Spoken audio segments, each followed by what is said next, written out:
Hello everyone, I am Manu Chaube from Life, and this is the leadership podcast called Leadership Demystified. As always, I have my co-host Pooja Talesra with me. Pooja is a certified counselor and a coach in training. Welcome Pooja, glad to have you. Good morning. Good morning, Manu. Hi, looking forward to co-host this session with you today. Me as well, and we have a very special guest today with us. Our guest is a CEO and MD at KRYFS Power Components Ltd, also the president of IM Bangalore Alumni Association, and also the chairman at Electrical Laminations Committee at IEEMA. He has a huge experience as far as the power sector is concerned, and his company KRYFS Power Components Limited started its operation in December 1992. So he has a decades of experience in this power sector, and we are very excited to know more about his journey and his style of leadership today in this podcast. Let me welcome Saif Qureishi. Welcome, Saif. Thanks for taking out time for us. Hi Manu, thanks for having me. It's an honor to be with you guys, and I'm looking forward to having a conversation with you about leadership and my experience with it. Of course. So even I'm super pumped up to know more about your company and your style of leadership. Given that you have spent decades in the same company and leading the same company, so I'm really curious to know about your experience at KRYFS Power Components. So let's start from the beginning. How did it start, and what when did KRYFS started operations, and what was your role in that at that time? The journey started about 26, 27 years ago. So I started with a little bit of trading into raw materials, uh, and then I forward integrated into manufacturing. And, I bought a small plot of land in a place called Palghar, which is about 80 kilometers from Mumbai. And I had no experience in manufacturing at all, and I didn't have any money as well. So I applied for a loan with the erstwhile Maharashtra State Financial Corporation (MSFC) Yeah, yeah. for about 41 lakhs at that point in time in 1991, Okay. and I had no collateral to give them at all. So when I went to apply for the loan, all the papers got processed, and the final round was an interview with a panel of about 12 wise men, and I was alone sitting there, and they asked me a lot of questions, technical and stuff like that, and then the final question was, so what collateral do you have? So I said, I don't have any. I'm sorry, I'm just starting out. They said, okay, what experience do you have? So I said, I'm sorry, I don't have any experience in manufacturing.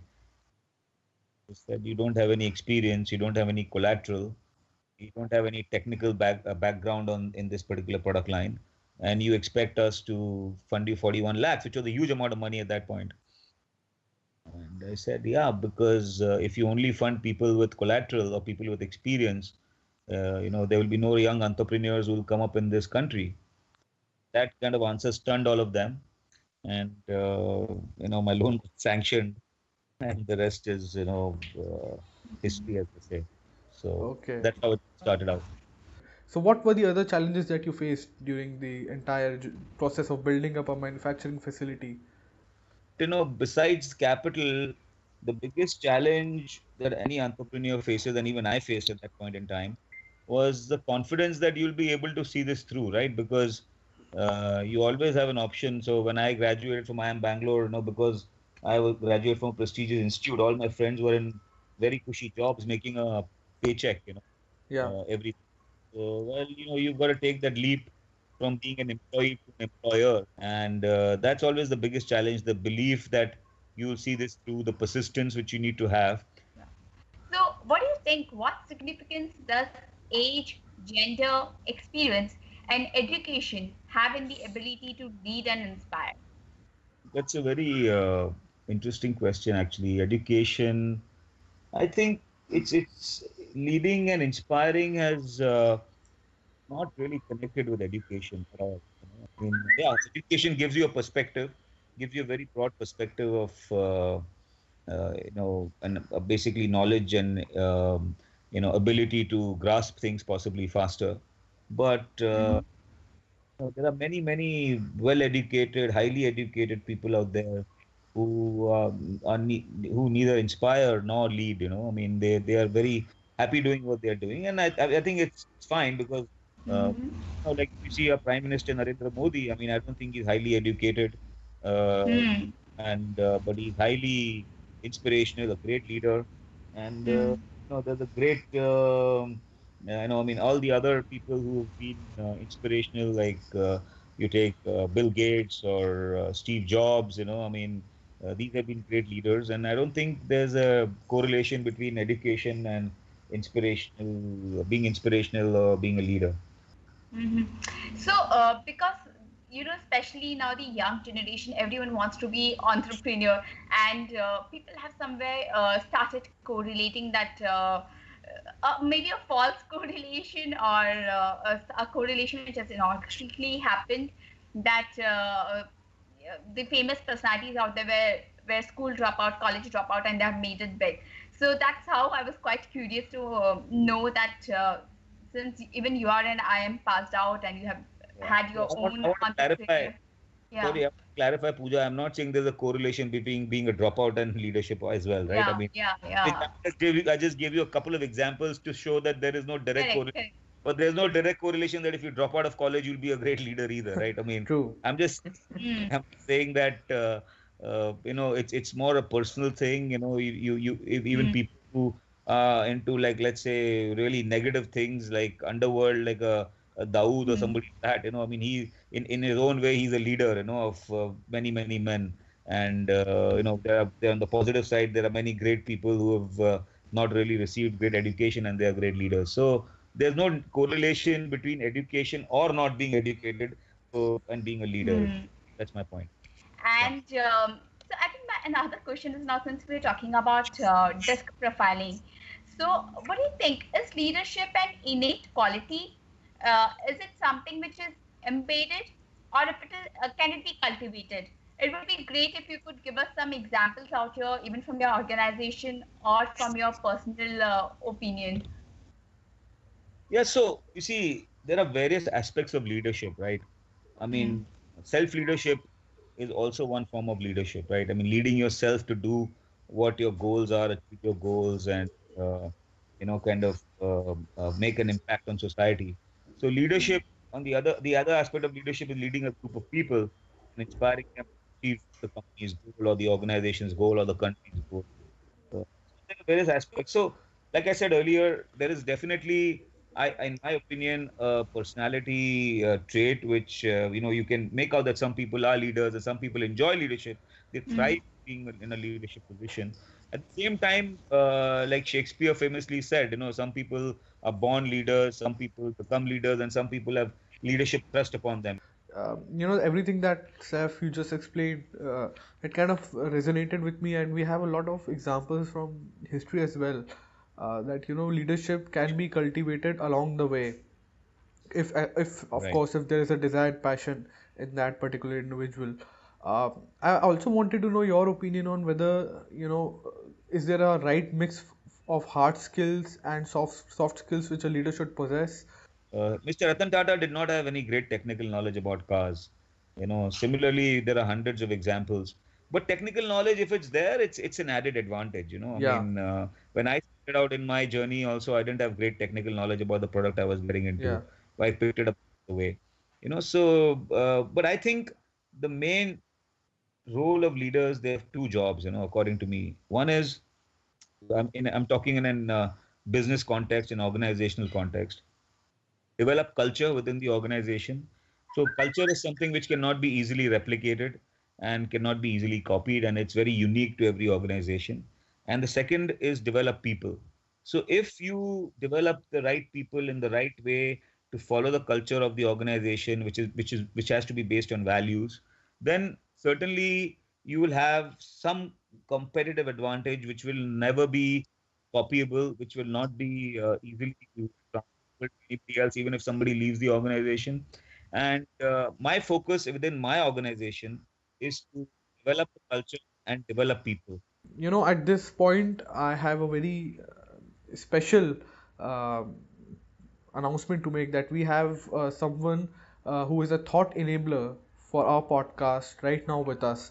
And she has been instrumental in shaping up this entire podcast. Her thoughts have helped us to create this whole series, and that's why we consider her as a thought enabler for this podcast. Um, Let me introduce Subi from Australia. She's a founder and CEO of Strides Limited, a company in Australia, and she has a huge experience in supply chain, quality, and finance. And also, she's expert in authentic leadership, and she has also been the recipient of some courses at Harvard Business School on authentic leadership. So it would be great to have her here and have her insights and let her question you, Saf, on leadership. So let me welcome Subi. Welcome, Subi. Thank you, Manu. Can you hear me, Saif? Yes, I can. Hi, Yes. Subi. Hi, thanks for having me on. I was just interested to know, with so many women now coming up through the senior leadership roles, not too many at this stage, what actions or steps do you think that we can take to encourage more women into senior leadership roles? I think it's a very interesting question. I've got two daughters, and one of my daughter actually was the head of HR in my own company. Mm-hmm. She got married and she left. Unfortunately for me, unfortunately she got married, but unfortunately for the company, she was out. But I think women add definitely a completely different flavor and perspective to management, and I fully agree with you that we need to have more women in senior leadership.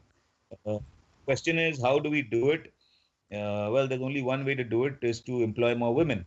Give more opportunities. I mean, there's no rocket science in that. The only issue is that the pool of talent available within women, the number of women, and what I'm talking about is not that women are less talented, any less talented than men. In fact, they have much more talent. They're much more talented in many areas, and because they have the empathy factor, which is definitely higher than men, they're more intuitive than men. They kind of deal better with people in terms of human relations.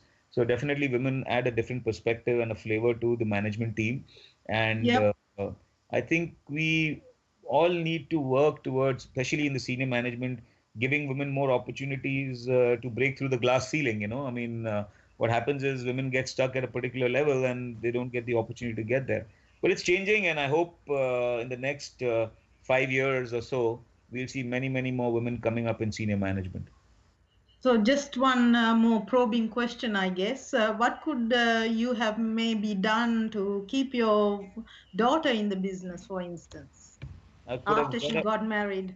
I could have got her married in India, but unfortunately she's in Dubai, so she can't come back. Okay, And I was the one, okay. I was the one who pushed her to go to Dubai because she found a soulmate, and she was actually not willing to move out of Mumbai because she wanted to work with the company. And I said the company is not going anywhere.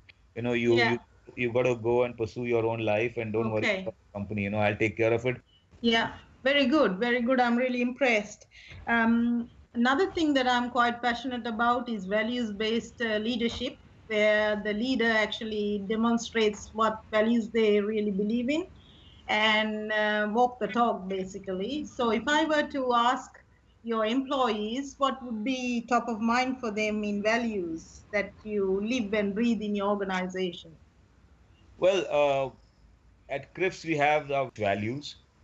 So I will just Mm. briefly tell you about the values. The first H is Mm-hmm. honesty, which is not just in terms of financial transactions, but in everything which you do. Honesty towards your work, honesty towards yourself, Mm-hmm. basically being honest. Second H is humility, which I think is very, very important if you've got to have a learning mindset. So, because you've got to be humble enough to recognize and accept that you don't know everything. The third age which we have is humanitarian approach. So having treating people like people rather than employees or somebody who's down the line or somebody who's on top. So not being status conscious, having a humanitarian approach towards everyone, not just within the organization, but also outside the organization. The fourth H we have is helpful nature. So to help each other, to build a team, to work in a team, don't pull each other down, but help each other to become better.